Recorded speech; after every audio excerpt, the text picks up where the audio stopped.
我们今天关注的焦点是从外汇市场上，从人民币汇率浮动的方向和人民币对国际投资人的吸引力度来看国际投资人对中国货币政策的调整对中国经济的影响的判断，以及目前人民币汇率浮动的真正的实际意义的一点点看法。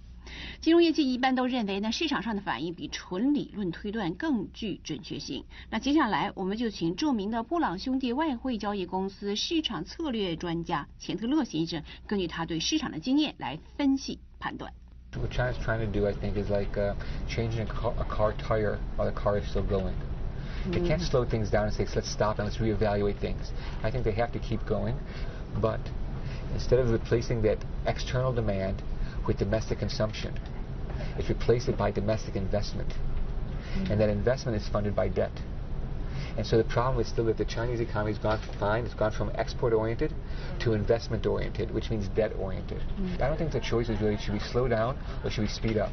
I think the question really becomes is how can we have rising living standards for our people in the best way possible? It's sustainable. I think that's the key word, is like sustainable development. So this large pollution that you speak of, like that we see pictures of it from Beijing and Shanghai, I think that I'm talking with the Consul General here in New York, and he made a point of saying that how can people, Westerners like myself, expect China to be the factory of the world and not expect the pollution? Whenever countries have had rapid industrialization, they've ruined the environment, including the United States. And it takes many years after people have food in their stomach and roofs over their head, then you can begin thinking about cleaning the environment. But China doesn't have that luxury.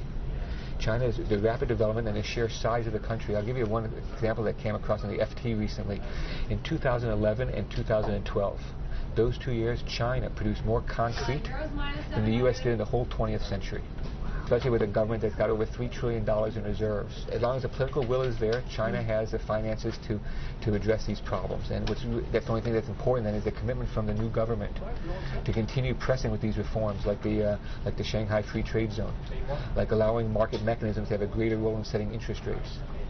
Letting the Chinese exchange rate fluctuate even wider will help Chinese economy. I don't think it has that much impact. Partly the reason that I don't think it has much impact is because what does China do? It imports semi-finished goods, and it assembles those semi-finished goods and then sells it abroad, exports it. So that's a typical model.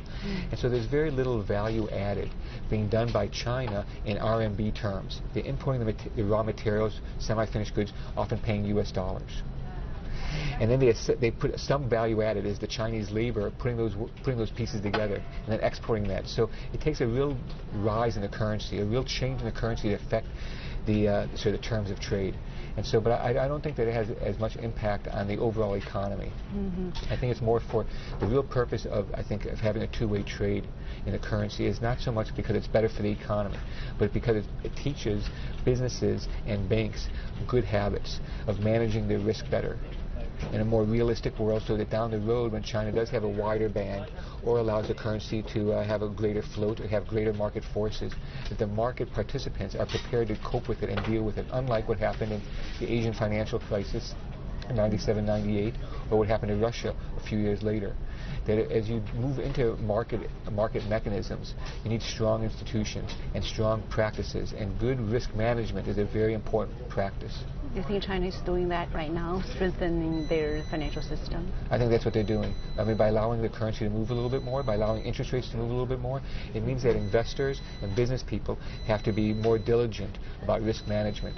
It seems to me that the only way to really make money in the markets is not being right more often, because most people, they're not going to really improve being right more often. Our information set is always limited. But the way people make money in the markets is by being disciplined risk managers. And that skill is only possible when it's forced upon us by having markets move.